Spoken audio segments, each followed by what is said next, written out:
We get led into here, so this is interesting. So what do we think in general of people leading into us? I would say in general, when especially recreational players, and this player you see he doesn't have a full stack, when they lead into us, generally that means they're pretty strong, right? Because if they have like a bad hand, they often think, well, just check, keep the pot small. But when they see a hand that has potential, they think, ooh, maybe I should just bet myself. I'm worried about villain checking behind. Especially here, it's a monotone board. Maybe he just checks behind. Let me just bet for him, right? So I would say that this is usually, I mean, it doesn't have to be the nuts, of course. He only bet 2 in the 40s at 468. But I don't think this is, like, I don't think he has, like, king six of spades very often here. I think he usually has, like, a decent value hand, sometimes a very good value hand, and, some reasonable bluffs. Now, with all that said, ace queen with a third nut flush draw and backdoor straight draw, etc. I think it's just a clear call.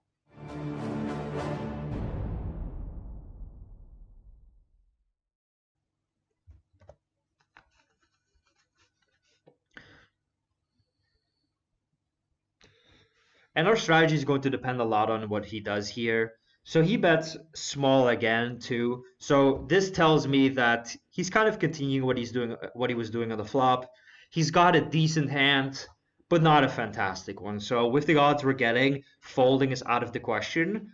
Question is, do we want to raise and attack this weak-looking play, or do we want to go ahead and just call here? And I think both options are very, very similar in EV.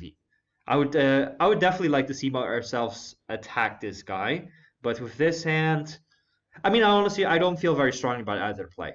I think the EV difference is minimal, so I think calling is probably what I would end up doing here. But I wouldn't hate seeing myself raise quite big here. Okay. Sad run out. If he checks here, he probably just has a 10 or a 9, maybe weak jack. And on this river, calling is out of the question. Either we raise big or we fold.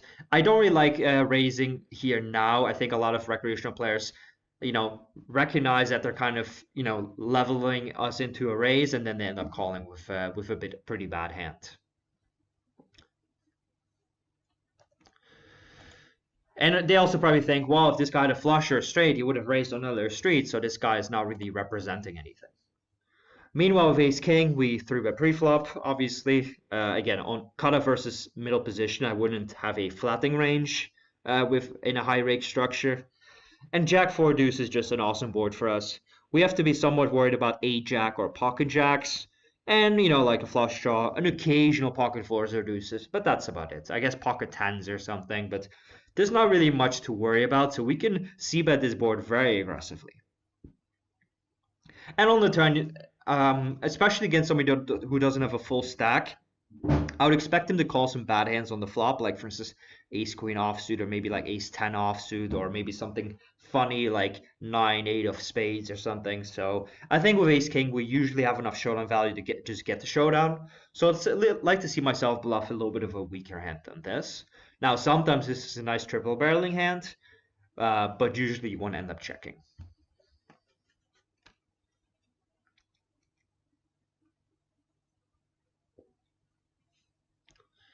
Threes is a close open, actually. I wouldn't hate folding here. Nines is obviously not an easy fold. And ace 8, I mean, worst turn there is. Yeah, I think that pocket threes is probably a fold. And you saw there, villain called with ace queen offsuit. So as I said, he's probably making some weaker calls on the flop. So ace king has a lot more showdown value than it would have against the regular. And let's go back here. Ace queen is obviously a 3-bet.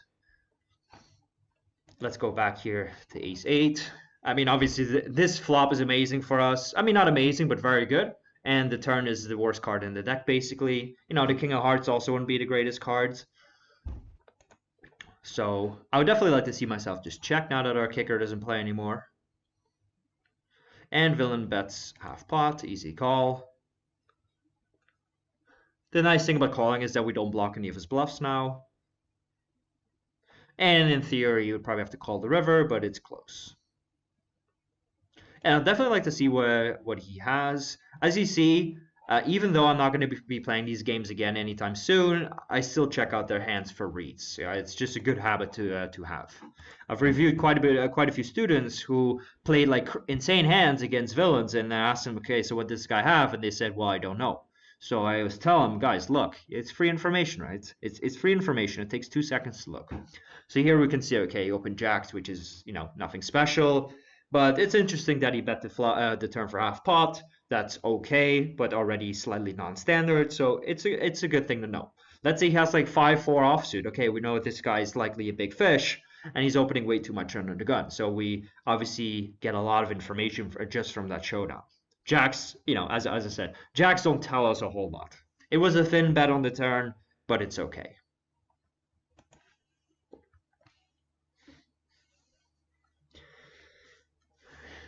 And once again, deep stacked in position, we're a little bit more tricky with our checks on the flop. Ace queen here would be a reasonable hand to bet sometimes. We have a backdoor straight draw, and also we chop with ace queen, whereas with ace king we would beat ace queen. So yeah, it's going to be a mix. So you should definitely look at your suits to decide whether or not to bet. For instance, if you have the ace of diamonds in your hand, you should be betting quite often because, on a diamond you could turn your hand into a bluff quite nicely because it's impossible for him to have the nut flush. And especially deep stacked, that's going to hurt. And versus this half pot and a bet sizing, I think folding is best. I would definitely check back hands like queen jack sometimes or 6-7 or jack 7 and still have the nuts. A lot of stuff happening. I didn't even see what happened here. We'll get back to that in a second. I isolate ace king, which is standard. I would never check that behind. Never check that behind, obviously, even non-ante. And 9-7-6 again is just one of the worst flops we can get. We can definitely expect villain to limp call a lot of hands that connect with this board. We don't have a pair, we don't have a flush draw, we don't have a straight draw, we don't have a backdoor straight draw. This hand just has, it just beats a lot of his random king 10 offsuit type of hands. So I'd like to see myself check behind. And here this is definitely a spot where you want to check behind quite strong.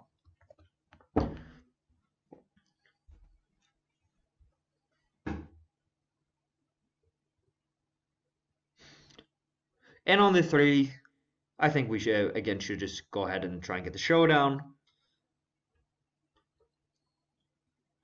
And the deuce is actually a pretty good card. It shouldn't really hit it much. So I think that, there's no reason to turn our hand into a bluff. We can have many random hands that have way less showdown value than ace king high. So we can just check and probably win a showdown maybe like half the time, which is pretty sweet. There's plenty of hands that get the showdown and win maybe 5% of the time. So we're gonna bluff them first. And versus this block bet, I mean, he's saying he's got something like queen 7 suited, something in that region of strength. It is kind of close. Our hand is okay to call with. I mean, we are getting a good price. However, the average, player here likely doesn't bluff much for the sizing. Obviously, you don't get to bluff much because you're giving us such fantastic odds, but you should still bluff sometimes. I think folding here is probably best. I'm not looking to be a hero and call these guys down too light. Even though I can definitely see this being a call sometimes in a solver. Bluff raising is a little bit ambitious.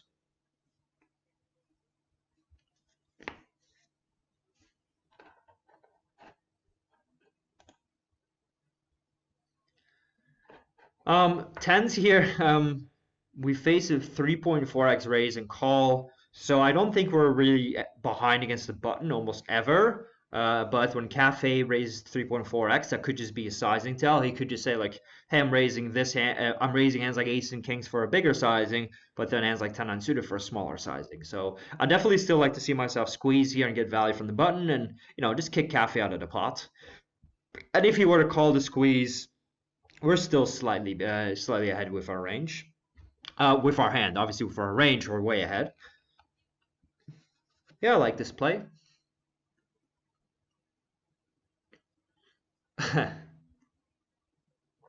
Okay, so I think this is going to this is I think an example, and I believe I folded. I recorded this maybe 2 weeks ago, I believe so, but I believe I followed this if I remember correctly. And I think this is like the difference between winning small in these games and winning a lot more. I mean, I said before this happened, like, this 3.4x raise sizing could be a tell. I haven't seen anybody else use the sizing before, so this could be a person one tabling. Could just be a big pool and we just haven't seen him. That's of course possible. Um, yeah, I mean, we then squeeze really large to 14.6 big blinds, and within a split second, he just min clicks it back. So do we really think he's just doing this with like ace jack offsuit here, looking to level us with no dynamic whatsoever? I don't think so. What it looks to me is that this guy is likely a slightly weaker player, and he just has aces or kings, and he's like, if I make it small enough, this guy's gonna call me, right? So if you look this up in a solver, if you fold this and show this to a solver, it would slap you in the face and say, this hand is never ever a fold. This hand would be occasionally shoved, but almost always called. I mean, the pot's already 45. You have to put in 11.4. But that's assuming this is a loose aggressive player who has plenty of weaker hands. This player, I believe, just has aces and kings. So I think calling here in theory is winning, right? Against a good player, but in practice, I think we can just fold. So basically, calling down against guys who are face up and quite nitty is not a good play at lower stakes. Now, if I play 10K and somebody did this, I would say, okay, this sizing, this timing might just be leveling me. I'm just gonna play, a fundamentally sound game plan and end up just mostly calling here, which I would deem to be correct. But we should fold here. I believe very strongly that this is a fold, even though we're getting great odds.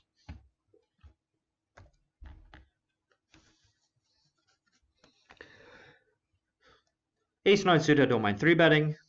If we had a flatting range, I'm sure this hand would get flatted sometimes. It is going with a medium sizing I like. Sweet. We're kind of using the rake against them, because even though we're giving them decent odds, they still can't really do much about it. All right, and we'll finish this set of hands here, and then we'll wrap it up. So Queen Jack offsuit, we defended multi-way, I believe, yeah. And on the turn, I mean, we have some okay blockers to bluff with, but it's not great. So especially 4-way, we have to be a little bit more careful. So I like just checking here. An ace-8 suited is usually going to be a call. I actually have a note on this player, but I don't know what it is. An ace-queen, we're gonna 3-bet.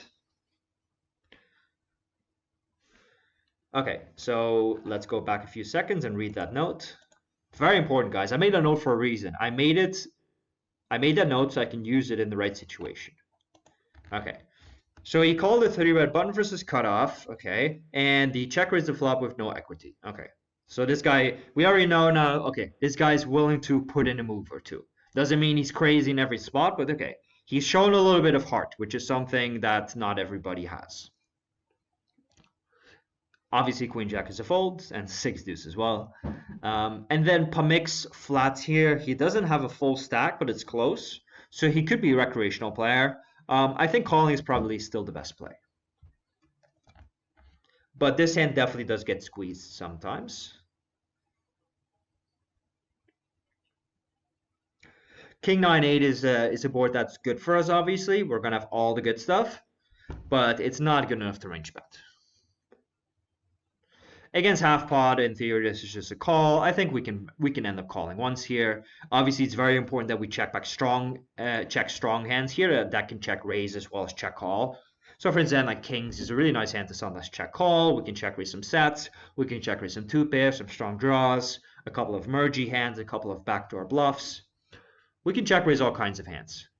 And obviously we need to check, we can check all hands here like weaker king X, even some stronger ones, queens, queen jack, that type of stuff, even a flush draw, some ace high type of stuff, all kinds of good medium and weaker hands. This hand is like a classic, call once, full turn unless you improve. And I think that's the end of the footage. It's not the end of the footage, but it is the end of the review. So I hope you guys enjoyed it. I'll see you next time for the NL50 videos, which will be my next video. So stay tuned for that, and we'll see each other soon. Good luck, guys, and kick ass at the tables. See you.